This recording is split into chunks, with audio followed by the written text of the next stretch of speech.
Halo guys, selamat datang kembali di channel Artia Desi.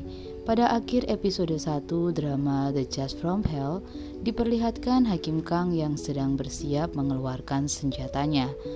Mung Jongjung segera dihabisi dan dikirim ke neraka.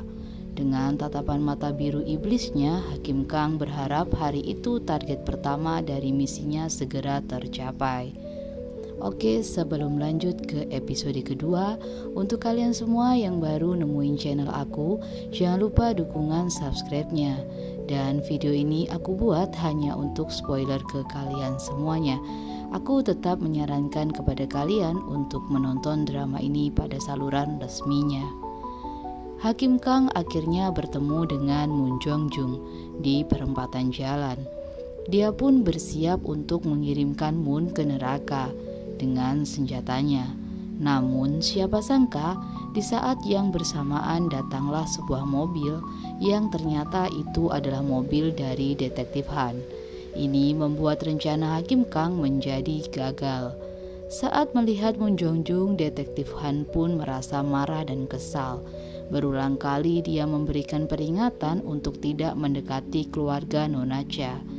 Di saat Detektif Han akan memukul Moon Jongjung, Hakim Kang menghentikannya karena itu bisa menimbulkan masalah karena dianggap sebagai penyalahgunaan kekuasaan.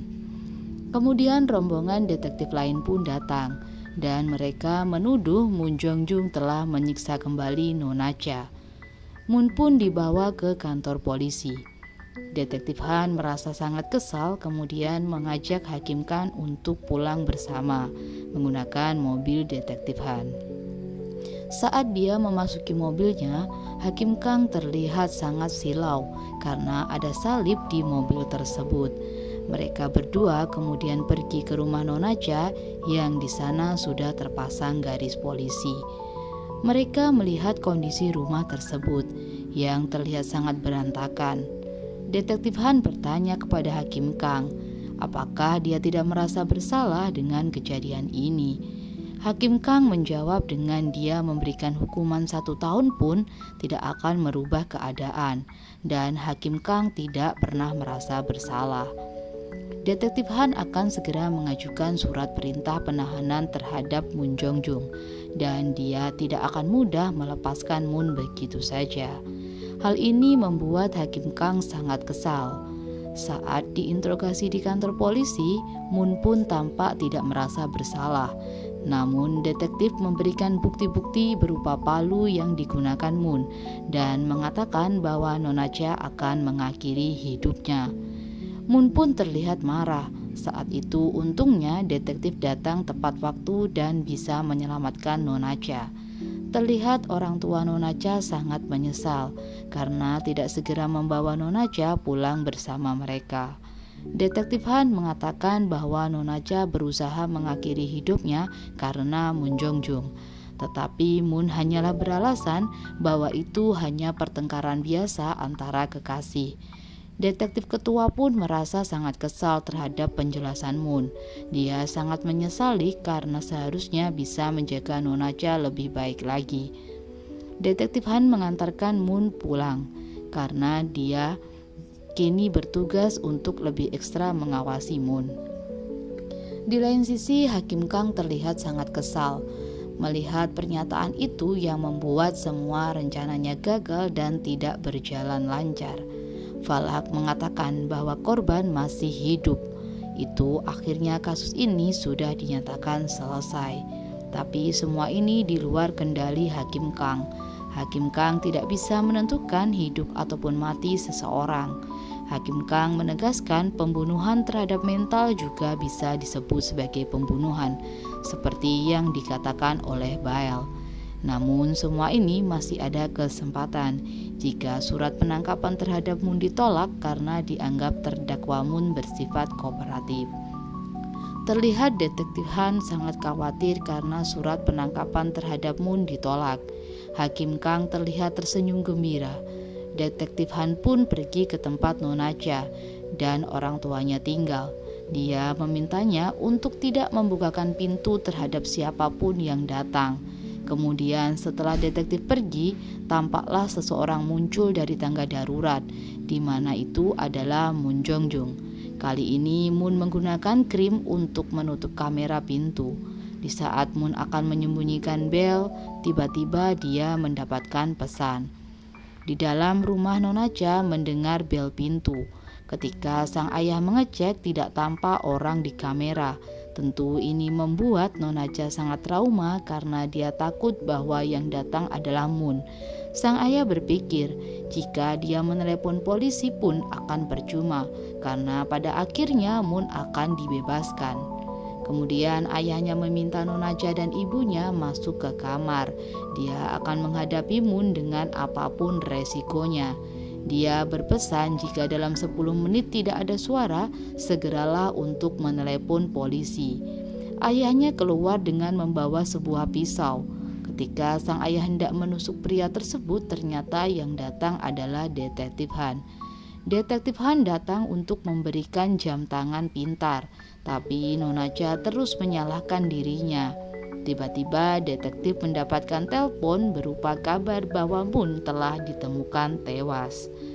Pada hari itu Hakim Kang tampak datang ke kantor dengan suasana hati gembira. Dia tidak bisa berhenti tersenyum dan tampak para staf melihat ke arahnya.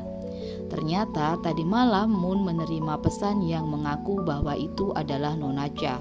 Dalam pesan itu Nona Cha mengajaknya bertemu. Di saat itulah ternyata Hakim Kang sedang bersiap berdandan dan akan pergi ke suatu tempat. Di sini Hakim Kang tampak begitu cantik dan memakai baju berwarna pinky. Moon Jongjung pergi ke suatu tempat yang di sana ternyata adalah rumah kosong. Dia sudah mempersiapkan palu karena dia mengira bahwa yang ditemuinya adalah Nona Cha. Namun ternyata Hakim Kang lah yang datang menemuinya. Tentu hal ini membuat Moon terkejut dan merasa bingung. Scan ini terlihat lucu karena suara Nona Cha adalah hasil jelmaan dari Falak. Falak pun berpamitan karena tugas lemburnya sudah dianggap selesai. Inilah saatnya pengadilan terhadap Moon dimulai. Tetapi tetap dia tidak merasa bersalah karena Nona Cha tidak mati dan dia juga sudah membayar denda sesuai keputusan hakim. Hakim Kang nampak mengeluarkan pisau senjatanya yang membuat Moon ketakutan. Moon mengancam akan melaporkan kepada polisi. Namun di saat Moon mencoba keluar, ternyata dia ada di dunia lain, yang dunia ini adalah ciptaan dari Hakim Kang. Karena kini Moon akan menerima penghakiman neraka ala Hakim Kang. Moon dibuat seperti di neraka, di mana di sini dia seolah-olah berada pada posisi Nona Cha. Hakim Kang memperlakukan Moon seperti apa yang telah dilakukan kepada Nona Cha. Pertama, Hakim Kang berusaha menguji mental dari Moon. Kemudian ketika Moon meminta putus, Hakim Kang tidak akan melepaskannya. Dia pun melakukan hal sama sesuai dengan yang Moon lakukan kepada Nona Cha. Kemudian Hakim Kang mencoba menyerang fisik dari Moon. Terlihat dia memukulnya dan menendang Moon hingga tidak berdaya. Karena hal tersebut membuat Moon ketakutan. Dia mencoba menelepon polisi dan Hakim Kang ditangkap. Namun Hakim Kang terus menghantuinya. Ketika Moon berpindah rumah dan datang ke rumah tersebut, Hakim Kang sudah bersiap menunggunya untuk menghukum dia kembali. Kemudian dia memukul dan menyerang Moon Jongjung hingga membuatnya tak berdaya. Ini nampak seperti dulu yang Moon lakukan hingga membuat Nona Cha akan mengakhiri hidupnya. Kini Moon pun tidak dapat melakukan apapun, hingga pada akhirnya kondisi mentalnya terganggu. Dia berusaha mengakhiri hidupnya sama seperti yang dilakukan oleh Nona Cha. Namun tiba-tiba dia berada di alam lain, tepat sebelumnya di rumah kosong. Hakim Kang mengatakan, Nona Cha merasa lebih sakit karena mentalnya sudah mati. Dia pun kembali memberi pelajaran kepada Moon Jongjung. Tiba-tiba di saat Hakim Kang menerima telepon, Moon berusaha menyerang dengan menggunakan palu. Bersyukur Hakim Kang dapat menghindarinya. Kini Moon berusaha membunuh Hakim Kang, namun tentu semua itu sia-sia karena justru Moon lah yang akan dihabisi oleh Hakim Kang. Dengan kekuatannya Moon dilemparkan hingga jarinya berputar. Moon pun sungguh tidak berdaya lagi. tetapi dia tetap berusaha menyerang Hakim Kang menggunakan serpihan kaca. Tetapi ternyata Moon justru terlempar dan tidak dapat menghindarinya. Yang dapat dia lakukan hanyalah memohon ampun terhadap Hakim Kang. Namun Hakim Kang menjelaskan bahwa korban belum bisa mengampuninya dan itu membuat Moon pantas untuk mati. Akhirnya Hakim Kang langsung melakukan penghakiman terhadap Moon. Dia menusukkan senjatanya ke tubuh Moon. Kemudian dia memberikan tanda pada dahi Moon berupa stempel bertuliskan Gehenna yang membuat arwah Moon dikirim ke neraka. Setelahnya pintu neraka pun terbuka dan arwah Moon dikirim kepada Gehenna. Keesokan harinya polisi menemukan jasad Moon berada di depan pintu gerbang rumah kosong. Selain itu tampak terlihat jelas stempel Gehenna menempel pada dahi Moon. Saat detektif ketua dan juga detektif Han masuk ke area rumah tidak ditemukan bekas-bekas adanya pembunuhan. Ternyata Hakim Kang dan juga Falak sudah mempersiapkan semua rencana dengan sangat rapi, di mana ada petugas dari neraka yang ditugaskan untuk membersihkan bekas-bekas darah dan juga memperbaiki segala kerusakan yang ada. Mereka juga dapat membersihkan dan menghilangkan jejak-jejak hingga sidik jari pun tak terlihat. Kedua petugas itu bernama Mundur dan juga Kim Jae. Mereka tentu sangat merasa terhormat karena diberi perintah langsung oleh Justisia, karena Justisia dianggap sebagai iblis yang benar-benar gila. Hakim Kang merasa senang karena dia sengaja meletakkan jasad yang terlihat banyak orang agar polisi merasa kebingungan. Tentu detektif tidak dapat menemukan petunjuk apapun. Para detektif masih berusaha untuk memecahkan kasus kematian Moon. Karena di area tersebut tidak ada CCTV dan yang membuat penasaran adalah stempel bertuliskan Gehenna yang ada pada dahi Moon. Yang ketika mereka mencari tahu arti tulisan itu adalah neraka dalam bahasa Yunani kuno. Falak terlihat membawa banyak sekali berkas untuk Hakim Kang. Namun tiba-tiba Falak menyarankan bahwa ada tempat lain yang dipenuhi oleh orang jahat, yaitu kantor polisi. Falak menyarankan agar Hakim Kang mendekati detektif Han dan mengorek informasi tersebut.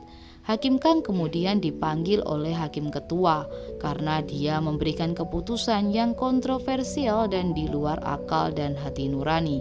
Ketua menganggap bahwa Hakim Kang mengalami trauma mati setelah kejadian penusukan yang terjadi padanya. Namun Hakim Kang menolak semua perintah Hakim Ketua. Hakim Ketua tidak berdaya karena tidak bisa mengusik Hakim Kang atas permintaan anggota Dewan Chang.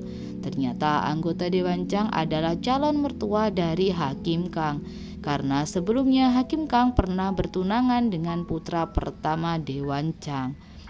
Tuan Dewan Chang ini sangat dekat dengan Hakim Ketua.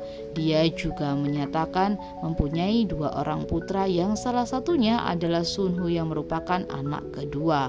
Sedangkan putra pertamanya bernama Jang Taekyu yang merupakan mantan tunangan Hakim Kang. Dia juga diketahui sedang mempersiapkan pembangunan ulang gedung Wangdong. Dan ternyata Falak dan juga Hakim Kang tinggal di kawasan gedung tersebut, di mana Villa Wangdong adalah tempat tinggal mereka.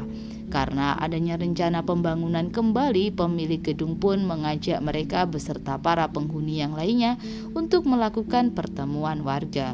Awalnya Hakim Kang menolak, namun setelah pemilik gedung mengiming-imingi makanan lezat, akhirnya Hakim Kang pun bersedia ikut datang. Pemilik gedung adalah pelayan gereja. Oleh karena itu rumahnya terlihat ada salib. Hal ini tentu membuat Hakim Kang merasa tidak nyaman. Mereka kemudian memulai petisi untuk menolak pembangunan kembali kawasan tersebut. Hakim Kang menolak karena dia masih ragu-ragu dengan keputusannya. Namun karena pemilik gedung berjanji akan memberikan diskon biaya sewa, akhirnya Hakim Kang pun setuju untuk tanda tangan. Mereka kemudian berencana untuk berdoa sebelum membubarkan pertemuan. Tapi karena Hakim Kang ketakutan dan dia pun langsung pergi. Setelah itu, Hakim Kang memikirkan bagaimana cara menggali informasi dari Detektif Han. Di tempat lain, terlihat Nona Cha menjalani kehidupan normal kembali setelah tewasnya Moon. Semua itu berkat Hakim Kang yang menyuruhnya untuk tidak merasa bersalah. Walaupun dia membenci Hakim Kang, tetapi perkataannya membuatnya merasa bangkit dan jauh lebih baik. Dia pun berterima kasih karena hal tersebut. Saat Detektif Han dalam perjalanan pulang, ternyata Hakim Kang sudah menunggunya. Tiba-tiba Hakim Kang muncul di tengah jalan yang membuat Detektif Han kaget. Detektif Han pun bertanya bagaimana Hakim Kang dapat menemukan tempat tinggalnya. Dan ternyata Hakim Kang mengaku pada teman-teman Detektif Han bahwa dia adalah pacarnya. Sehingga Hakim Kang pun mendapatkan alamat dari detektif lain. Kemudian mereka pun berbincang bersama. Hakim Kang mulai berusaha menggali informasi dari Detektif Han tentang kasus-kasus yang belum terpecahkan. Namun Detektif Han menegaskan bahwa itu adalah rahasia. Hakim Kang tidak pantang menyerah, dia terus menggali informasi. Hakim Kang membuat Detektif Han banyak minum hingga tidak sadarkan diri. Saat Detektif Han tidak sadarkan diri, akhirnya dia pun memberitahu bahwa dia pernah membunuh seseorang. Hakim Kang tidak percaya, karena bagaimana sekarang dia menjadi seorang polisi. Detektif Han menceritakan bahwa pada saat itu dia masih kecil. Dia membunuh 3 orang menggunakan pisau dan dari kejadian itu Detektif Han tidak merasa bersalah. Hakim Kang bertanya apakah keluarga korban memaafkannya. Detektif menjawab bahwa dia tidak pernah dimaafkan dan pantas untuk masuk neraka. Saat Hakim Kang ingin bertemu dengan keluarga korban, Han Dae-an mengatakan bahwa itu ada di sampingnya. Keesokan harinya di pagi hari saat Detektif Han terbangun, tiba-tiba dia melihat Hakim Kang yang ternyata masih belum pulang. Hakim Kang bertanya lagi tentang pengakuannya tadi malam. Detektif Han pun memintanya merahasiakan hal tersebut. Kemudian Hakim Kang mengulurkan tangannya untuk mengajak Detektif Han berjalan-jalan, tetapi dia menolaknya. Dan ternyata Hakim Kang berniat untuk mengirim Detektif Han ke neraka. Dia pun mengeluarkan senjatanya dan menusuk Detektif Han, hingga Detektif Han pun tidak berdaya. Hakim Kang terlihat sangat senang karena misinya untuk mengumpulkan 10 nyawa dari pembunuh akan segera berakhir. Dan episode 2 pun berakhir.